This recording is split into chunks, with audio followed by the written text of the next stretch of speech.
Hello everyone, কেমন আছেন সবাই? আশা করি সবাই খুবই ভালো আছেন।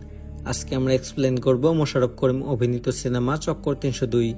এই সিনেমার শেষের টুইস্ট আপনার ধারণা ভুল প্রমাণ করবে। আর এই সিনেমাতে এত পরিমাণ রহস্য লুকিয়ে আছে যা আপনি কল্পনা করতে পারবেন না।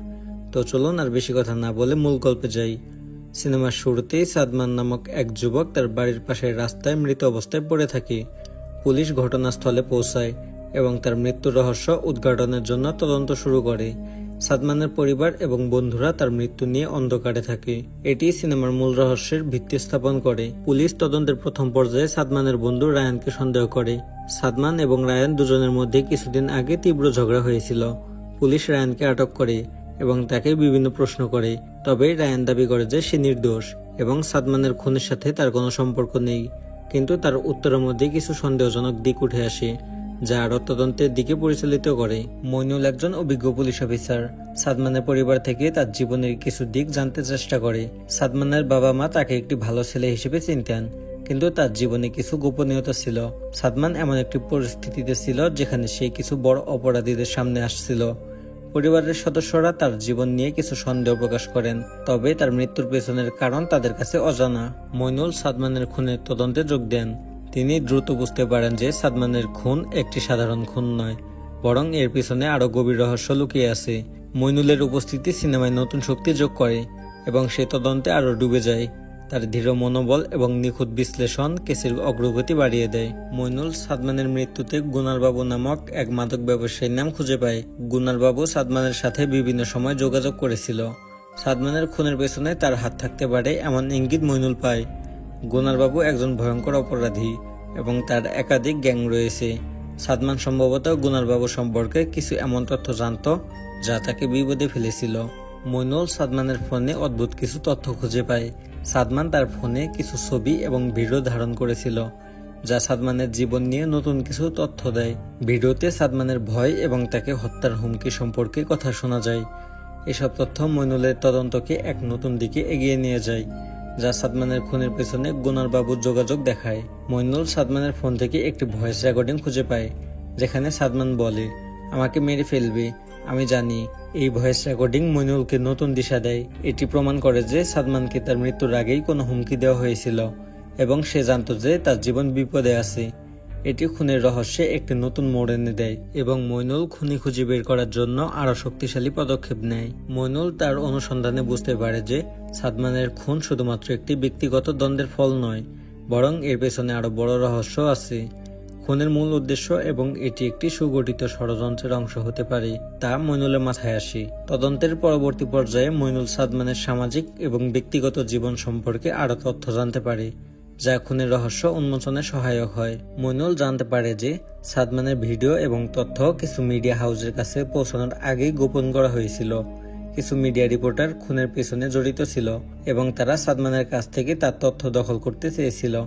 মইনুল বুঝতে পারে যে সাদমানের মৃত্যুটি শুধুমাত্র অপরাধমূলক নয়, এটি একটি মিডিয়া এবং ক্ষমতার খেলার অংশ। মইনুল তার অনুসন্ধানে আরো তথ্য সংগ্রহ করতে থাকে। সে সাদমানের বন্ধু এবং পরিচিতদের সাথে কথা বলে এবং সেখান থেকে কিছু গুরুত্বপূর্ণ ক্লু পায়। তার অনুসন্ধান একে একে আরো গভীর হয়ে ওঠে এবং মইনুল খুনের কাছাকাছি পৌঁছাতে শুরু করে।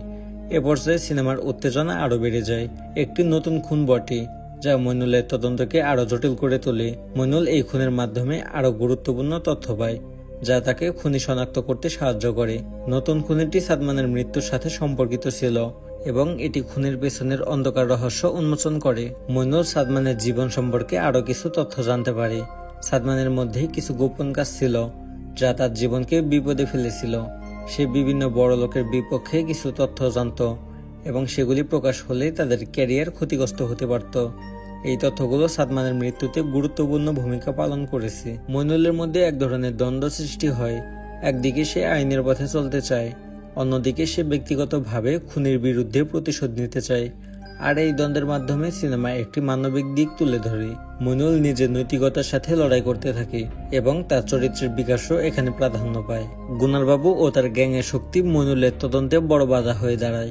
গুনার বাবু তার অপরাধী সত্তার কারণে মইনুলকে ভয় দেখায় এবং তদন্তে হস্তক্ষেপ করার চেষ্টা করে। মইনুলকে তার তদন্ত চালিয়ে যেতে এবং অপরাধীকে ধরতে আরো কঠিন পরিস্থিতির মধ্যে পড়তে হয়। মইনুল জানতে পারে যে সাদমানের খুনের পেছনে একটি মিডিয়া রিপোর্টার জড়িত।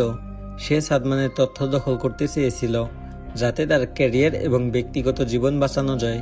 মিডিয়া রিপোর্টারের এই জটিল ভূমিকা খুনের রহস্য একটি নতুন মাত্রা যোগ করে এবং এখানেই কাহিনীর সবচেয়ে বড় টুইস্ট ঘটে। মইনুল একটি নতুন ক্লু পায় যা খুনের নতুন দিক উন্মোচন করে।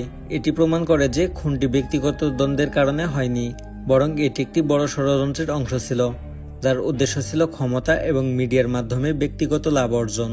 মইনুল খুনের পরিচয় বের করে একজন মিডিয়া রিপোর্টার যিনি সাদমানকে হত্যা করেছিল।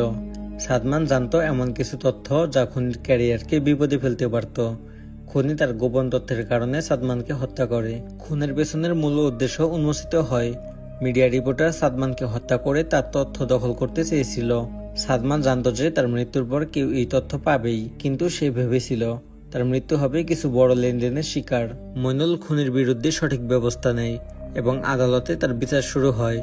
তবে সিনেমার শেষ দৃশ্যে সমাজের অন্ধকার দিক এবং মানুষের দুর্বলতা প্রমাণিত হয়। আইনের জন্য সে লড়াই করে, কিন্তু সমাজে পরিবর্তন আনতে সবসময় পারফেক্ট ব্যবস্থা সম্ভব নয়। চক্কর 302 সিনেমাটি শেষ হয় একটি শক্তিশালী বার্তা দিয়ে। এটি শুধু খুনের গল্প নয়, বরং সমাজে অব্যক্ত অন্ধকার দিক এবং ক্ষমতার খেলার গল্প। মইনুলের চরিত্রের মাধ্যমে আমরা দেখেছি যে পৃথিবী সঠিক বা ভুলের চেয়ে অনেক জটিল। তো এই ছিল চক্কর 302 সিনেমাটির সম্পূর্ণ এক্সপ্লেইন। তো ভিডিওটি আপনাদের কাছে কেমন লেগেছে? যদি ভিডিওটি আপনাদের কাছে একটু ভালো লেগে থাকে তাহলে অবশ্যই লাইক কমেন্ট করবেন। আর আমাদের চ্যানেলে যদি আপনি নতুন হন তাহলে প্লিজ সাবস্ক্রাইব করবেন। ধন্যবাদ।